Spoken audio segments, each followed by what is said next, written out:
firms who might be working with a particular part of the business, doing an incredible job.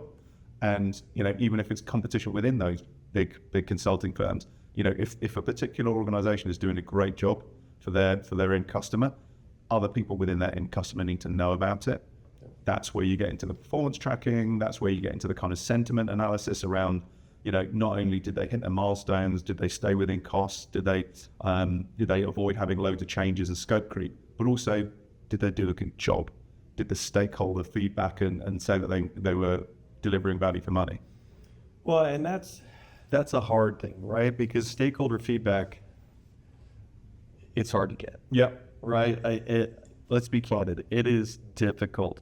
And honestly, I feel like that's another place the MSP can help, right? I mean, not necessarily just to chase a stakeholder, but to help provide feedback. Because often they're talking to those managers already. The manager's like, oh yeah, they did a good job. Well, they could put in that information for them, saying, all right, I'm going to give them 4 out of 5 stars. Or making it a simpler process. You see some of these feedback questions, the automated surveys that come afterwards, and they want you to write a book, right? Yeah. It's like, you've got to make it quick. You got to make it easy, because it's all about time with managers and ease. And if they don't have that, they're going to ignore it completely. And I'm not saying it's going to solve the problem, because it's I don't know, it's always been an issue, right? And it probably always will. But if you could bump it from, a 20% response rate to a 50% response rate, that's more data you have that really can drive better decisioning in the future. So on that data angle, that kind of brings us on to the technology element of the services procurement space. And I'd just be interested to kind of get your view on the landscape, in the sense that you've got triage platforms, you've then got vendor management system platforms, so kind of more traditional like contingent workforce type platforms that have services procurement or SOW capabilities. Then you've got dedicated services procurement systems like Zivio and others coming into that market as it's kind of growing. You've got autonomous sourcing platforms. Then you've got your kind of source to pay, procure to pay type platforms. There are options, right? But it can seem like a bit of a confusing landscape.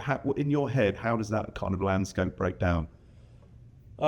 So it's you break it down by need for the client, right? I mean, it really is understanding their solution and understanding their problem. Right? You talk about your traditional, Coupas, Arivas, really great at goods.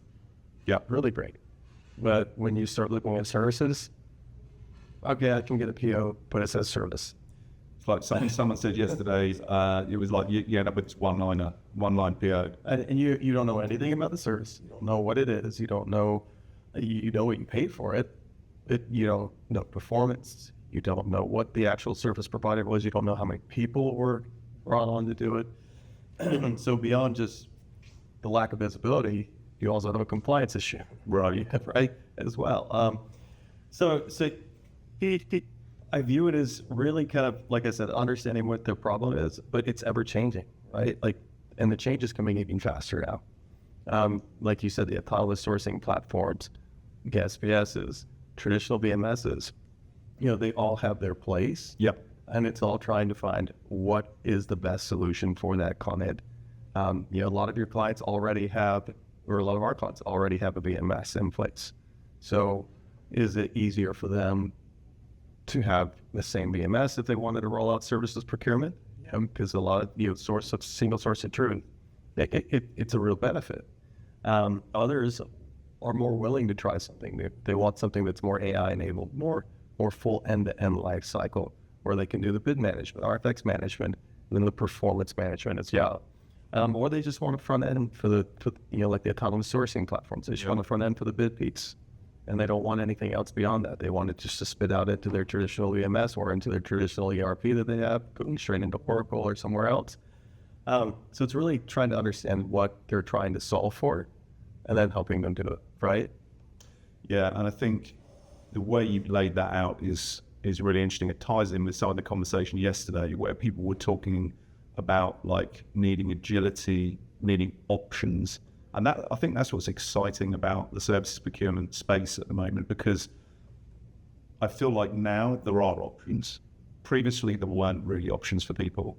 they're either stuck in their kind of just their source to pay environment, which is, as you say, is generally just going to be too top level. It's not going to get to the granularity of statements of work and the requirements and the downstream delivery. That's where you end up with this SOW in a file repository, and it's just a one-liner PO. And when it goes into execution, is it captured anywhere? No. And it's like, are the milestones in the SOW? Maybe, but maybe they've changed and they're not digitally captured. So that presents these problems for procurement where they just don't have any granular data.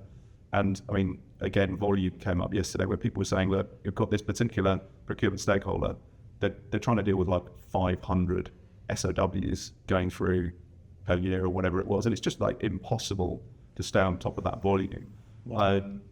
Or alternatively, previously, the only route was maybe one or two of the VMSs that had introduced kind of like resource tracking, worker tracking, SOW type functionality to prove milestones and do all that sort of good stuff. But now the market is broadening out. And as I've said to you many times, it's not a zero-sum game. People are going to need to do things differently.